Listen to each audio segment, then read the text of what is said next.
Hi students, how are you all? Welcome to Chemistry Sir classes. Today carbon and its compounds లో part 4 చూద్దాం నాన్న. So ఇందుకు నేను ఇలా డివైడ్ చేసి చెప్తున్నానంటే మనం ఒక్క పాయింట్ కూడా మనం మిస్ కావద్దు. ఎట్ ఏ టైం 2-3 అవర్స్ కూడా తీసుకోవచ్చు. బట్ కొన్ని పాయింట్స్ మిస్ అయిన ప్రాబ్లమే మీకు చదువుకోవడానికి కూడా చాలా కష్టంగా ఉంటుంది. ఇలా పార్ట్స్ గా డివైడ్ చేస్తే మీకు ఈజీగా గుర్తుంటది, సింపుల్ గా మీరు స్కోప్ చేస్తారు. మనకు కూడా ఒక్క పాయింట్ కూడా మిస్ కాదు. ఇంతకు ముందు మనం హైబ్రిడైజేషన్ తీసుకున్నాం నాన్న, పార్ట్ 3 అని క్లాస్ 3 లో. అందులో నేను ఒక పాయింట్ మర్చిపోయినది యాడ్ చేసుకున్నాను. హైబ్రిడైజేషన్ లైనస్ పౌలింగ్ అనే సైంటిస్ట్ 1931 లో కనుక్కున్నాను. ఇది ఒక్క పాయింట్ మీరు యాడ్ చేసుకోండి. సో అందుకే నేను ఎందుకు పార్ట్స్ గా డివైడ్ చేస్తున్నా అంటే ఎగ్జామ్ లో మనం ఏ ఒక్క మార్కు మనం లాస్ కావద్దున్నాను. ఓకే, హైబ్రిడైజేషన్ 1931 లో లైనస్ పౌలింగ్ హైబ్రిడైజేషన్ కనుక్కునేవారు లైనస్ పౌలింగ్. ఓకే, సో ఈ రోజు కార్బన్ అండ్ ఇట్స్ కాంపౌండ్స్ లో క్లాస్ 4 చూద్దాం నాన్న. అదేంటిది? అల్లోట్రోప్స్ ఆఫ్ కార్బన్ అంటే ఏంటిది నాన్న? కార్బన్ యొక్క రూపాంతరాలు.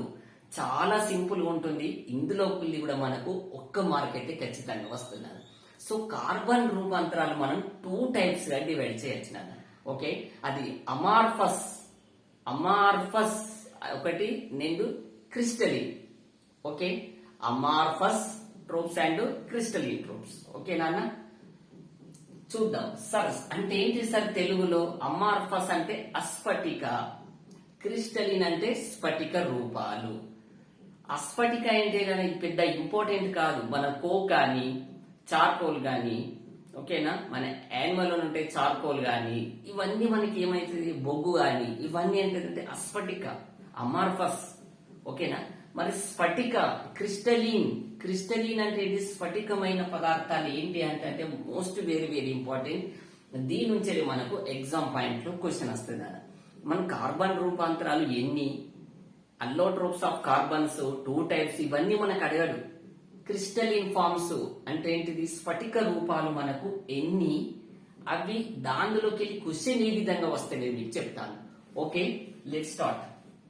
సో మనకు క్రిస్టలిన్ ఫార్మ్స్, కార్బన్ యొక్క క్రిస్టలిన్ ఫార్మ్స్ 3 ఉంటాయి మనం. మోస్ట్ ఇంపార్టెంట్ 3 ఉంటాయి. అదేంటిది? Diamond, graphite and C16. దీన్ని మనం ఏమంటాం? Buckminster fullerene. Most very very important. First మనం డైమండ్ చూద్దాం. ఓకేనా, సో కార్బన్ యొక్క రూపాంతరం. ఓకేనా, క్రిస్టలిన్ ఫార్మ్. ఫస్ట్ డైమండ్ గురించి చూద్దాం. డైమండ్ మన అందరికీ తెలుసు, చాలా చాలా స్ట్రాంగెస్ట్.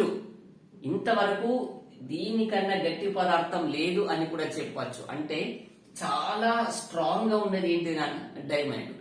సో ఇక్కడ మోస్ట్ ఇంపార్టెంట్ పాయింట్ ఏంటంటే డైమండ్ లో కార్బన్ మధ్య బాండ్స్ చాలా స్ట్రాంగ్ గా ఉంటాయి నాన్న, బలంగా ఉంటాయి, చాలా చాలా బలంగా ఉంటాయి, చాలా ఇంపార్టెంట్.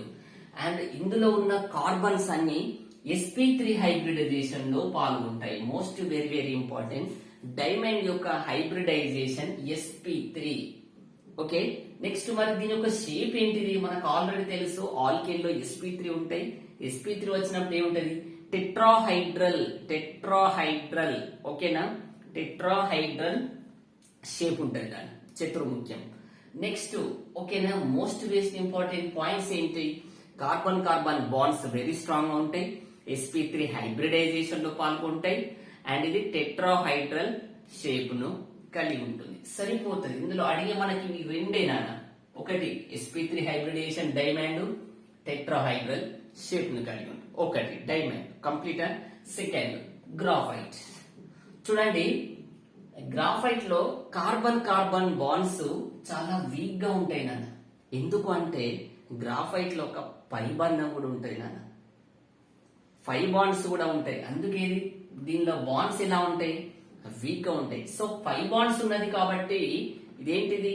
sp2 హైబ్రిడైజేషన్ లో పాల్గొంటుంది. Most very very important. So sp2 కాబట్టి ఏంటిది? ట్రైగోనల్ ప్లేనార్ షేప్ ఉంటుంది. Very very important 2 points. sp2 hybridisation graphite, ఇందులో బాండ్స్ ఆల్సో వీక్ బాండ్స్ ఉంటాయి, అండ్ ఆల్సో ట్రైగోనల్ ప్లేనార్ ఉంటుంది. ఓకేనా షేపు. డైమండ్ అండ్ గ్రాఫైట్ చూసుకున్నామా different sp3 sp2 tetrahedral trigonal planar. Okay, so ఇందులో pi bonds ఉండడం వల్ల most very very important graphite అనేది మంచి విద్యుత్ వాహకంగా పనిచేస్తుంది నాన్న. వెరీ వెరీ ఇంపార్టెంట్, విద్యుత్ వాహకంగా పనిచేస్తుంది, ఎలక్ట్రిసిటీని ఈజీగా పాస్ చేస్తుంది నాన్న. విద్యుత్ వాహకం వెరీ వెరీ ఇంపార్టెంట్, గ్రాఫైట్ విద్యుత్ వాహకంగా పనిచేస్తుంది, డైమండ్ కాదు గ్రాఫైట్. అంతేకాకుండా మరి సార్ గ్రాఫైట్ యొక్క యూజ్ ఏంటిది అంటే దీన్ని మనం ల్యూబ్రికెంట్ గా యూజ్ చేస్తాం, అంటే కండెనగా యూజ్ చేస్తాం. అంతేకాకుండా పెన్సిల్ మన లెడ్ గా మనం దీన్ని యూజ్ చేస్తాం నాన్న. ఓకేనా, most very very important graphite యొక్క యూజ్. గ్రాఫైట్ అనేది మంచి విద్యుత్ వాహకంగా పనిచేస్తుంది. అంతేకాకుండా దీన్ని ల్యూబ్రికెంట్స్ కండెనగా యూజ్ చేస్తారు, పెన్సిల్ లెడ్ గా మనం దీన్ని యూజ్ చేస్తాం. ఓకేనా, డైమండ్ గ్రాఫైట్ ఖచ్చితంగా ఇందులోకి మనం ఒక 1 మార్క్ వచ్చే అవకాశం ఉంది. నెక్స్ట్ C60 అంటే బక్మినిస్టర్ పుల్లరిన్, అంటే కార్బన్ యొక్క మరొక ఏంటినన్నా ఫామ్ బక్మినిస్టర్ పుల్లరిన్. బక్మినిస్టర్ పుల్లరిన్ అనేది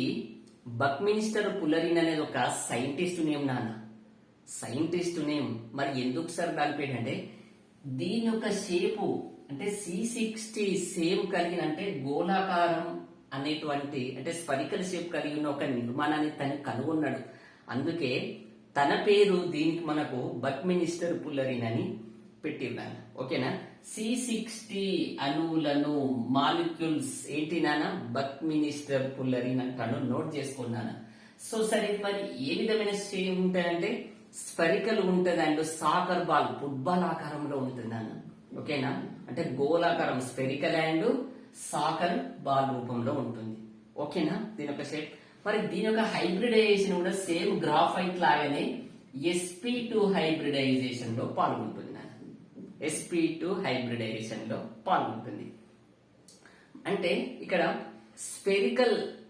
స్పెరికల్ షేప్ లో ఉన్నటువంటి ఈ మాలిక్యూల్స్ మనము బక్కీ బాల్స్ అని కూడా అంటాం నాన్న. ఇంపార్టెంట్, స్పెరికల్ షేప్ లో ఉన్నటువంటి ఈ మాలిక్యూల్స్ మనము బక్కీ బాల్స్ అంటాము. ఇక్కడ ఏం లేదు, బక్మినిస్టర్ పుల్లరిన్ అనగానే C60 ఇది spherical shape and soccer football అనే షేప్ ఉంటుంది. sp2 హైబ్రిడైజేషన్ లో పాల్గొంటుంది. అయితే ఈ స్పెరికల్ షేప్ మాలిక్యూల్స్ ని మనం బక్కీ బాల్స్ అని కూడా అంటాము. Most very very important. ఓకేనా, అయితే దీని యొక్క యూజెస్ ఏంటి సార్? గ్రాఫైట్ కు ఏ విధంగా దీని లూబ్రికెంట్స్ గా పెన్సిల్ లో లెడ్ గా మనం యూజ్ చేస్తామో ఇది కూడా చాలా చాలా ఇంపార్టెంట్. ఇది మంచి యాంటీబయాటిక్ గా యూజ్ చేస్తాం మనం, ఒక స్పెసిఫిక్ యాంటీబయాటిక్ గా యూజ్ చేస్తాం బక్మినిస్టర్ పుల్లరిన్. అంతేకాకుండా మెలనినో అనే ఒక క్యాన్సర్ ఉంటుంది చూసినావా, దానిలో మాలిక్యూల్స్ ని చంపడానికి కూడా మనం దీన్ని యూజ్ చేస్తాం. 2 యూజెస్ ఇంపార్టెంట్. ఒకటి స్పెసిఫిక్ యాంటీబయాటిక్ యూజ్ చేస్తే ఏంటంటే బక్మినిస్టర్ పుల్లరిన్, డైమండ్ కాదు గ్రాఫైట్ కాదు. క్రింది వాన్లో ఏంటి నాన్న యాంటీబయాటిక్ యూజ్ చేసేది బక్మినిస్టర్ పుల్లరిన్. అంతేకాకుండా క్యాన్సర్ కారకాలను చంపడానికి యూజ్ చేసేది కూడా ఏంటి నాన్న C16. Okay, buckminster fullerene. Okay, next ఇవి మెయిన్ ఇంపార్టెంట్ యొక్క వాటికో ఫార్మ్స్ నాన్న. ఏంటిది? Crystalline forms. అంతేకాకుండా దీంతో పాటు ఇంకొకటి కూడా ఇంపార్టెంట్ ఉన్నది. 3 తో పాటు ఇంకొకటి ఏంటంటే నానో ట్యూబ్స్ నాన్న. ఏంటి నాన్న? Nano tubes. ఇది కూడా కార్బన్ యొక్క రూపాంతరమే. దీన్ని 1991 లో సుమియో లిజిమా అనే సైంటిస్ట్ కనుక్కున్నాను. 1991 లో నానో ట్యూబ్స్ ను సుమియో లిజిమా అనే సైంటిస్ట్ కనుక్కున్నాడు. ఇంపార్టెంట్, నానో ట్యూబ్స్ అనేది క్రిస్టలిన్ ఫాము, కార్బన్ యొక్క రూపాంతరము. దీన్ని 1991 లో సుమియో లిజిమా అనే సైంటిస్ట్ కనుక్కున్నాడు. ఓకే, నెక్స్ట్ ఇది ఏ విధంగా ఉంటుంది? ఇది స్తూపాకారంగా అంటే ఒక గొట్టం లాగా ఉంటుంది. అంటే ఇందులో ఉన్న కార్బన్స్ అన్ని ఇలా పించింగ్ లాగా ఇట్లా ఒకదానికొకటి చుట్టుకొని ఒక స్తూపాకార గొట్టం లాగా ఉంటుంది నాన్న. చాలా చాలా ఇంపార్టెంట్. స్తూపాకార గొట్టం లాగా ఉండి ఇది కూడా మంచి విద్యుత్ వాహకంగా పనిచేస్తుంది. నానో ట్యూబ్స్ కూడా గ్రాఫైట్ లాగానే ఏంటి అందులో ఉన్న అది కూడా గ్రాఫైట్ షేప్స్ ను కలిగి ఉన్నట్టుండి అది కూడా మంచి విద్యుత్ వాహకంగా పనిచేస్తుంది. అందుకే మనం ఈ ఈ స్తూపాకారం వంటి ఈ గొట్టం లాగా ఉంటుంది ఈ నిర్మాణాన్ని మనము వైర్లుగా కూడా యూజ్ చేస్తాం. వైర్లా కూడా చాలా కాపర్ కన్నా బెటర్ గా మనం నానో ట్యూబ్స్ ను యూజ్ చేస్తాం. దీన్ని మనం వైద్య శాస్త్రంలో కూడా దీన్ని ఏదైనా ఒక అణువులో ఒక మాలిక్యూల్ అని అందులో ప్రవేశపెట్టడానికి సబ్స్టిట్యూట్ చేయడానికి ఇది వైద్య రంగంలో దీన్ని నానో ట్యూబ్స్ కూడా యూజ్ చేస్తారు. Most very very important. ఏంటైనా నానో ట్యూబ్స్ కూడా ఇది ఒక క్రిస్టలిన్ ఫార్మ్సే. దీన్ని 1991లో సుమియో లిజిమ్ అనే సైంటిస్ట్ కనుగొన్నాడు. ఇది కూడా విద్యుత్ వాహకంలానే పనిచేస్తుంది. ఇది ఒక స్తూపాకార గుట్టం లాగా ఉంటుందన్న. ఈ స్తూపాకారం గుట్టం లాగా దీని షేప్ కలిగి ఉండి మనం వైర్ లాగా అంటే వైరు తీగలాగా మనం దీన్ని యూజ్ చేయొచ్చు. దీన్ని వైద్య రంగంలో ఏదైనా ఒక అణువులో ఒక మాలిక్యులను ఏదైనా ఒక జీవంలో సబ్స్టిట్యూట్ చేయడానికి దీన్ని మనం యూజ్ చేస్తాం. Most very very important. ఓకేనా? ఖచ్చితంగా ఈ పాయింట్స్ ప్రతి ఒక్కటి ఇంపార్టెంట్. గ్రాఫైట్ యొక్క యూజెస్ ఇది ఒక విద్యుత్ వాహకం, ల్యూబ్రికెంట్స్ యూజ్ చేస్తుంది, పెన్సిల్ లెడ్ యూజ్ చేస్తుంది. బక్ మినిస్టర్ పులరిన్ ఇది ఒక యాంటీబయాటిక్ గా యూజ్ చేస్తుంది. మెలోనిన్ అనే క్యాన్సర్ కారకాలను చంపడానికి యూజ్ చేస్తారు. నానో ట్యూబ్స్ అంటే వైద్య రంగంలో ఏదైనా ఒక మాలిక్యూలను ఒక జీవంలో ప్రవేశపెట్టడానికి దీన్ని యూజ్ చేస్తారు. ఓకేనా? ఇది కాకుండా ఇంకొకటి చూద్దాం నాన్న. ఇవి మోస్ట్ వెరీ వెరీ ఇంపార్టెంట్. ఇందులోకెళ్ళి ఒక మార్కు ఖచ్చితంగా వస్తుంది. ఇంకొకటి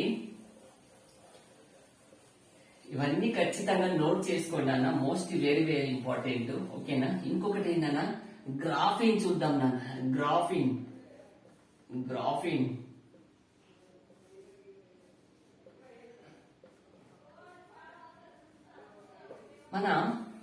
మన పెన్సిల్ లో యూజ్ చేసే గ్రాఫైట్ ఉంటుంది చూసినావా, దాని నుండి వచ్చేది నాన్న గ్రాఫిన్. అయితే మీకు ఇంకొక మాట చెప్పాల, మనం పెన్సిల్ లో యూజ్ చేస్తే ఆ బ్లాక్ కలర్ ఉంటుంది చూసినావా గ్రాఫిన్, అది మనం పేపర్ మీద రాసేటప్పుడు అక్షరాలు దానిపైన ఎందుకు ఏర్పడతాయంటే గ్రాఫైట్ లో అంటే 5 బాండ్స్ ఉంటాయి కదా, వీక్ 5 బాండ్స్ ఉండడం చేయబట్టి అక్కడ మనకు అక్షరాలు అనేది నీట్గా మనకు కనిపిస్తాయి. Okay, next graphene. పెన్సిల్ లో యూజ్ చేస్తూ గ్రాఫైన్ నుంచి వచ్చేదే గ్రాఫైన్ అన్న. ఓకేనా? ఈ గ్రాఫైన్ అనేది ఈ గ్రాఫైన్ కూడా ఏంటి మనకు మంచి విద్యుత్ వాహకంగా పనిచేస్తుంది. గ్రాఫిన్ కూడా విద్యుత్ వాహకంగా పనిచేస్తుంది. అంతేకాకుండా గ్రాఫిన్ అనేది హెక్సాగోనల్ షేప్ ను కలిగి ఉంటుంది. హెక్సాగోనల్ షేప్ ను కలిగి ఉంటుంది. సరిపోతుంది, ఎనాఫ్. ఇది కూడా విద్యుత్ వాహకంగా పనిచేస్తుంది. హెక్సాగోనల్ షేప్ ను అనేది కలిగి ఉంటుంది. ఓకేనా? గ్రాఫిన్ సేమ్ గ్రాఫైట్ ఎలాగో గ్రాఫిన్ కూడా most very very important. Diamond, graphite, buckminster fullerene and also nanotubes. ఓకేనా? నెక్స్ట్ ఇది ఇంతేనా? ఇందులోకి వెళ్ళే మ్యాక్సిమం మనకు ఒక మార్క్ వస్తుంది. ఇంకొకటి అంత ఇంపార్టెంట్ కాదు, బట్ ఒకటి చిన్నది ఒకటి చెప్పుకున్నాను. ఫస్ట్ సార్ కార్బనికో స్పెసిఫిక్ ఉంటుంది నాన్న. కార్బన్ అనేది చాలా చాలా ఇంపార్టెంట్. మనం చూసే ప్రతి దాంట్లో కార్బన్ ఉంటుంది. అది కాటన్ లో గాని అమైనో యాసిడ్స్ లో గాని ప్రతి దాంట్లో మనకు కార్బన్ అనేది ఉంటుంది అన్న. చాలా చాలా ఇంపార్టెంట్. అయితే ఆర్గానిక్ కాంపౌండ్ ను ప్రయోగశాలలో మోస్ట్ వెరీ వెరీ ఇంపార్టెంట్. ప్రయోగశాలలో కనుక్కున్న మొట్టమొదటి ఆర్గానిక్ కాంపౌండ్ ఏంటిదని ఎగ్జామ్ లో ఇచ్చిన. అదేంటిదనంటే యూరియాని మొట్టమొదటిసారి కనుక్కున్నది ఎవరు? 1828 ఇయర్స్ లో ఎఫ్ వోలార్ అనే సైంటిస్ట్ మొట్టమొదటిసారిగా ఆర్గానిక్ కాంపౌండ్ అంటే ప్రయోగశాలలో ఆర్గానిక్ కాంపౌండ్ మొట్టమొదటి ఏంటంటే యూరియా. దీన్ని కనుక్కున్నది ఎవరు? ఎఫ్ వోలార్ అనే సైంటిస్ట్. సార్ ఎలా కనుక్కున్నాడు సార్ అని అంటే ఒకసారి తాను అమ్మోనియం సైనైట్ ఉన్నదా, దీని ఒకసారి హీట్ చేస్తున్నాను. హీట్ చేసే క్రమంలో తనకు తెలియకుండానే యూరియా అనేది వచ్చిందన్న. ఒకసారి చూద్దాం. యూరియా యొక్క ఫార్ములా చూడండి. NH4 ఉన్నదా చూడండి ఇక్కడ, NH2 C double bond O NH2. ఒకసారి చూడండి అన్న యూరియా ఫార్ములా చూడండి. ఇక్కడ N ఒకటి ఉన్నది, N ఇది H2 ఏనా? ఓకే, ఇది ఒకటి NH2 ఫామ్ అయిందా? NH2 సేమ్ ఇక్కడ ఒక N, ఇక్కడ ఒక H2 ఫామ్ అయిందా? NH2 తర్వాత ఇది CO ఉందా? CO NH2 CO NH2. ఓకేనా?